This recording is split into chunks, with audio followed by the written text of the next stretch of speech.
Yo guys, this is the iPhone 5 released in 2012. This phone is honestly very lightweight compared to my other phones and I like its design. Anyways, besides the 5C, this is the last iPhone with a 32-bit CPU as Apple has been using 64-bit CPUs since 2013 with their 5S. So it's running iOS 10.3.4, the last 32-bit version, as iOS is 64-bit since iOS 11. So despite being as old as me, is the iPhone 5 still usable in 2026? Today we will find out. Alright, so if you swipe up, there is your notifications and widgets, and if you swipe down, there is the control center. Honestly, I prefer it like this because it's simpler and easier to find the setting in the control center at a glance. But still, I don't have the new control center. Anyways, let's talk about basic calling now. It still technically works, but it depends on your carrier. Let me explain. The iPhone 5 is the first iPhone to support 4G LTE calls. Remember, it's 4G LTE, not VoLTE. And 4G LTE switches back to 3G or 2G when calling. So if your carrier still supports 3G or even 2G, then yes, you can still do basic calls with this phone.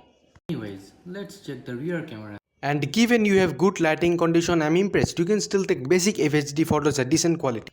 Although the colors don't look much natural and is rather saturated. Now the final thing. What apps can you still use on it? Alright, let's try TikTok. Alright, yes, TikTok does run smoothly, but it will take like few seconds to load a reel. But if you're fine with that, yes, you can still use TikTok in this phone. Alright, let's try Facebook now. Facebook ran very smoothly, there was no lag at all, but Messenger doesn't work. Anyways, let's try Discord now. Well, Discord is kind of usable. You won't have the new features like Pulse and you can't do voice calls as well, but you can still text people. Alright, now let's try Gmail. Gmail app doesn't work due to outdated security, but it works in Safari. Speaking of Safari, pretty much no web can even load now except some really basic ones, like Gmail. And yes, AirDrop still works. Also, can your iPhone do this?